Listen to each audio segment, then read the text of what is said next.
Hello guys, welcome to my YouTube channel Eco Edit. So guys, जो आज का हमारा वीडियो का टॉपिक है वो है क्लास 11th की एनसीईआरटी की इकोनॉमिक्स की book that is statistics for economic का 3rd chapter methods of collection of data. तो इस वीडियो के अंदर हम सेंसस मेथड और सैम्पल मेथड, जो हमारे 2 अप्रोचेस हैं डाटा कलेक्शन की, उनको हम पढ़ेंगे और उनके मेरिट्स और डीमेरिट्स को भी इस वीडियो के अंदर हम पढ़ेंगे। और जो इसका नेक्स्ट पार्ट होगा methods of collection of data part 2, उसके अंदर हम सैम्पल मेथड के जो आगे टेक्निक्स हैं, जो उनको आगे फर्दर पार्ट में डिवाइड कर दिया है टेक्निक्स को, उनको हम मेरिट्स और डीमेरिट्स के साथ पढ़ेंगे। So let's begin.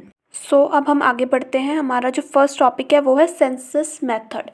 It is that method in which data is collected covering every item of the universe or population relating to the problem under investigation।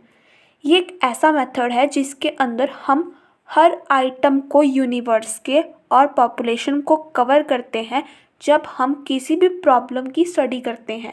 इसके अंदर अब वर्ड आया है यूनिवर्स और पॉपुलेशन। मैंने पहले भी बताया है इसके बारे में, एक और बार बता देती हूँ।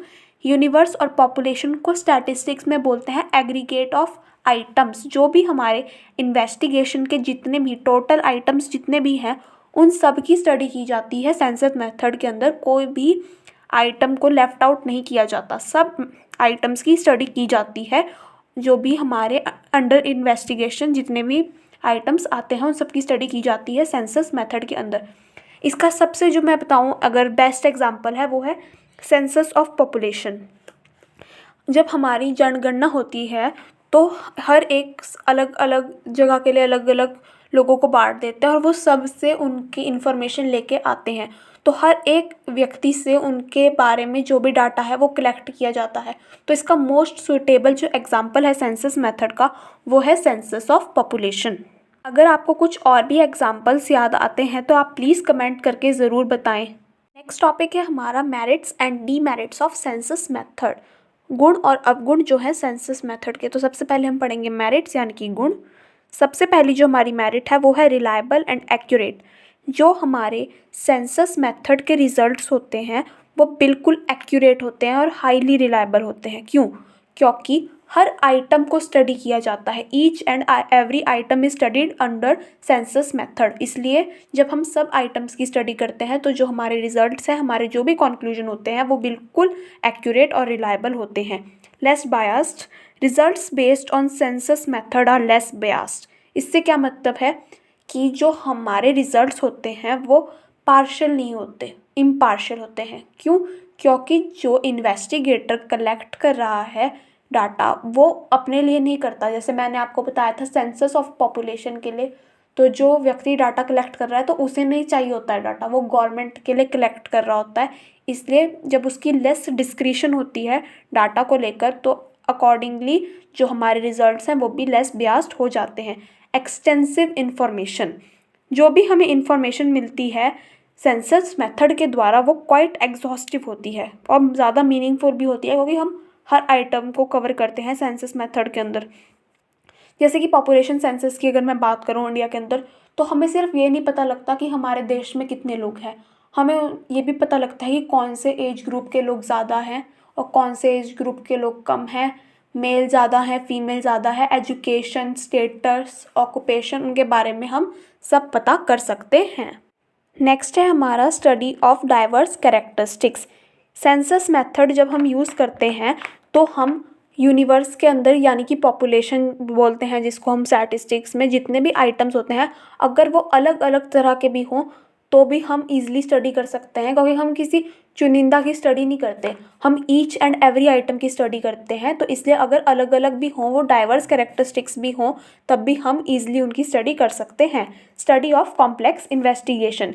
इसके अंदर क्या होता है कि अगर जो भी आइटम है यूनिवर्स के अंदर अगर वो कॉम्प्लेक्स नेचर के हैं, यानी कि उनको स्टडी करना थोड़ा डिफ़िकल्ट है और हमें हर आइटम की अलग से स्टडी करनी है, तो इसमें सिर्फ सेंसस मेथड ही हमारी हेल्प कर सकता है और कोई मेथड हमारी हेल्प नहीं कर सकता।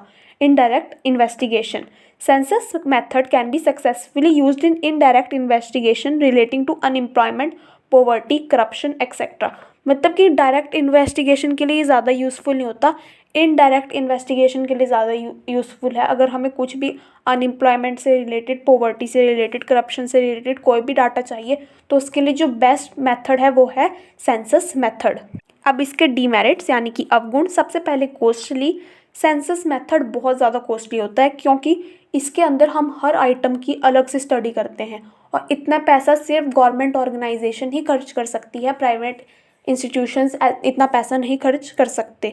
तो इसकी जो फर्स्ट डीमेरिट है वो है कॉस्टली।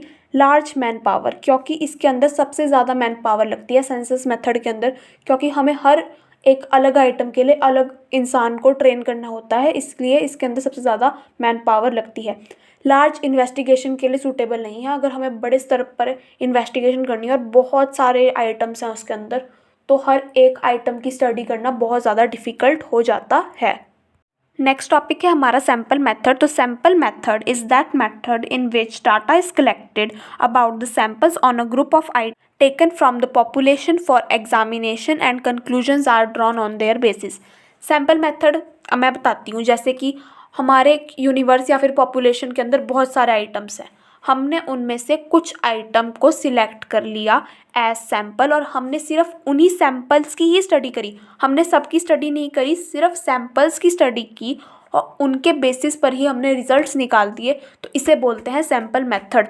डेली लाइफ से अगर मैं इसका एग्जाम्पल लूँ, डॉक्टर के पास ब्लड ग्रुप टेस्ट कराने जाते हैं तो डॉक्टर हमारे अंदर से सारा खून नहीं निकाल लेता, वो कुछ ब्लड के ड्रॉप्स ही बता देता है कि आपका ब्लड ग्रुप क्या है।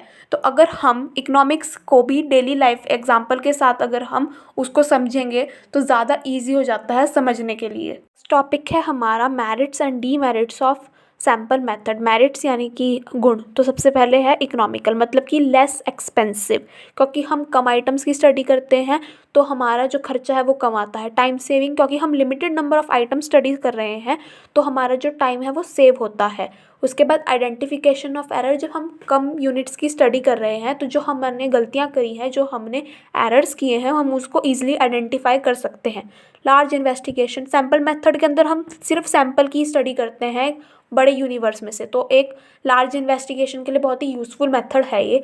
एडमिनिस्ट्रेटिव कन्वीनियंस, प्रशासन को भी इस मेथड को यूज़ करने में कन्वीनियंस रहती है, क्योंकि हम limited number of item study कर रहे हैं तो हम लिमिटेड नंबर को ही हैंडल करेंगे डाटा के, तो इससे क्या है, जो एडमिनिस्ट्रेशन है उनको कन्वीनियंस होती है। मोर साइंटिफिक, एक इकोनॉमिस्ट थे आर फिशर, उन्होंने कहा था कि it is the most scientific method of collection of data, because जो इसके अंदर हम सैम्पल डाटा को कलेक्ट करते हैं हम उसे डिफरेंट एंगल से स्टडी कर सकते हैं। डीमेरिट्स, सबसे पहले पार्शियल, कि अगर जो इन्वेस्टिगेशन है वो पार्शियलिटी दिखाता है सैम्पल को सिलेक्ट करने में, जो हमारे रिजल्ट हैं वो भी फिर पार्शियल हो जाते हैं। रॉन्ग कंक्लूजन, अगर हमने सैम्पल ही गलत सिलेक्ट कर लिया जो हमारे पूरे यूनिवर्स को रिप्रेजेंट नहीं कर रहा है तो जो हमारे रिजल्ट्स हैं वो गलत आएंगे। Difficulty in selecting representative sample, कि जो हमारे एक रिप्रेजेंटेटिव सैम्पल को सिलेक्ट करने में बहुत ज़्यादा डिफ़िकल्टी रहती है। अगर कभी कभार ऐसा हो जाता है कि हमारी जो यूनिवर्स है उसके अंदर डाइवर्स कैरेक्टरिस्टिक्स हैं सबकी, तो हम एक ऐसा सैम्पल नहीं चूज़ कर सकते जो हमारे पूरे यूनिवर्स को रिप्रेजेंट करे।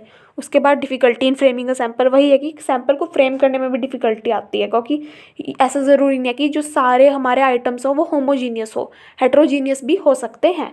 स्पेशलाइज सैम्पल, कि मतलब कि हमें स्पेशलाइज ट्रेनिंग लेनी पड़ती है किसी भी सैम्पल को सिलेक्ट करने के लिए, कोई ऐसे लोग इसे सिलेक्ट नहीं कर सकते जिनको बिल्कुल भी नॉलेज नहीं है इस मेथड के बारे में। अगला जो हमारा टॉपिक है वो है एसेंशियल्स ऑफ सैम्पल, मतलब कि एक अच्छे सैम्पल के क्या क्या गुण होने चाहिए। तो ये सबसे इम्पॉर्टेंट क्वेश्चन है, सबसे ज़्यादा बार इस क्वेश्चन पेपर में आता है, फ्रीक्वेंटली आस्क्ड है, हर साल लिया जाता है। तो इसमें 4 हैं essentials: representative, independent, homogeneity and adequacy. सबसे पहले हम रिप्रेजेंटेटिव को पढ़ेंगे, मतलब कि एक सैम्पल क्या होना चाहिए, ऐसा होना चाहिए जो पूरे यूनिवर्स के कैरेक्टरिस्टिक्स को रिप्रेजेंट करे, और ये तभी पॉसिबल है कि जब ईच यूनिट, जो हर यूनिट को एक इक्वल चांस मिलेगा सैम्पल में सिलेक्ट होने का। इंडिपेंडेंट, मतलब कि जो सैम्पल हैं वो एक दूसरे से इंडिपेंडेंट होने चाहिए, डिपेंडेंट नहीं होने चाहिए। अगर हम एक ही तरह के सैम्पल को कलेक्ट कर लेंगे तो वो भी गलत होगा, हमें अलग अलग टाइप के सैम्पल कलेक्ट करने चाहिए जो अलग अलग कैरेक्टरिस्टिक्स बताते हों यूनिवर्स के। होमोजेनिटी, अगर हम एक से ज़्यादा सैंपल सिलेक्ट कर रहे हैं यूनिवर्स से, तो जो सैंपल है वो होमोजीनियस होने चाहिए, मतलब कि एक जैसे होने चाहिए। यूँ नहीं कि बिल्कुल ही अलग हो एक दूसरे से, बिल्कुल कॉन्ट्राडिक्टरी हो, वो भी गलत हो जाता है। एडिक्वेसी मतलब कि जो नंबर ऑफ़ आइटम्स हैं सैंपल के अंदर वो बिल्कुल एडुकेट होने चाहिए, कि हम उनसे एक आसानी से कंक्लूजन ड्रॉ कर सकें। यूँ नहीं हो कि हमने ज़्यादा सैंपल ले लिए कम आइटम में से, और बड़े आइटम में से हमने सिर्फ थोड़े से सैंपल लिए, तो वो भी हमारे जो हमारी सैम्पलिंग टेक्निक है उसके लिए हम गड़बड़ हो सकती है, हम आंसर्स हमारे गलत आ सके हैं।